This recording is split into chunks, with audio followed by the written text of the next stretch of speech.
নমস্কাৰ ছাৰ বাইদেউসকল, আপোনালোকে ইতিমধ্যে জানিব পাৰিছে যে অসম চৰকাৰে ৰাজ্যৰ চৰকাৰী কৰ্মচাৰী আৰু পেঞ্চনাৰসকলৰ বাবে বিহুৰ পূৰ্বেই 2% মৰ্গীয়া বানচ বৃদ্ধি কৰিছে আৰু এই 2% বৰ্ধিত মৰ্গীয়া বানচ কৰ্মচাৰীসকলে মাৰ্চ মাহৰ দৰমহাৰ লগতে লাভ কৰিবলৈ সক্ষম হ'ব। কৰ্মচাৰীসকলৰ এই সুখবৰৰ মাজতে এটা বেয়া খবৰ আহিছে। হয় ছাৰ বাইদেউসকল, এয়া চাওক, অসম চৰকাৰৰ শিক্ষা বিভাগে এই পত্ৰখনৰ জৰিয়তে জনাইছে যে বিভাগীয় কৰ্তৃপক্ষৰ দ্বাৰা বাৰে বাৰে নিৰ্দেশনা জনোৱাৰ পিছতো শিক্ষা হেতু পৰ্টেলত উপস্থিত থকাৰ সন্দৰ্ভত কিছুসংখ্যক শিক্ষক এতিয়াও অকৰ্তৃত্বশীলভাৱে অনুপস্থিত হৈ আছে।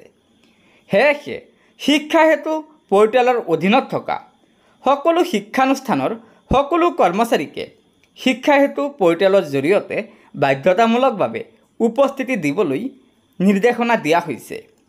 যদি কোনো শিক্ষক শিক্ষা হেতু এপছত অনুপস্থিত থাকে তেন্তে সেই অনুপস্থিতিক অকৰ্তৃত্বশীল অনুপস্থিত বুলি গণ্য কৰা হ'ব আৰু এই অনুপস্থিতিৰ সময়ছোৱাৰ দৰমহা মুকলি কৰাৰ বাবে উচ্চ কৰ্তৃপক্ষৰ পৰা অনুমোদন ল'ব লাগিব।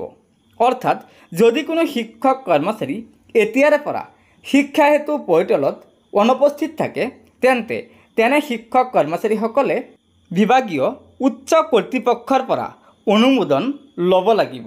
অৰ্থাৎ এই অনুমোদন নোপোৱালৈকে সেইসকল শিক্ষক কৰ্মচাৰীৰ দৰমহা হোল্ড অৰ্থাৎ বন্ধ কৰি ৰাখিব শিক্ষা বিভাগে। গতিকে ছাৰ বাইদেউসকল, এয়া নিশ্চয় শিক্ষক কৰ্মচাৰীসকলৰ বাবে বিভাগীয়ভাৱে এটা কঠোৰ নিৰ্দেশনা জাৰি কৰিছে, যিটো নিৰ্দেশনা ৰাজ্যৰ প্ৰতিজন শিক্ষক কৰ্মচাৰীয়ে এতিয়াৰে পৰা মানি চলিব লাগিব। গতিকে ছাৰ বাইদেউসকল, লগৰ বন্ধুবৰ্গক ভিডিঅ'টো শ্বেয়াৰ কৰি আজিৰ এই গুৰুত্বপূৰ্ণ খবৰটো জনাই দিব। লগতে নতুনকৈ অহা ছাৰ বাইদেউসকলে অনুগ্ৰহ কৰি আমাৰ এই চেনেলটো ছাবস্ক্ৰাইব কৰি ল'ব। ধন্যবাদ। জয় আই অসম।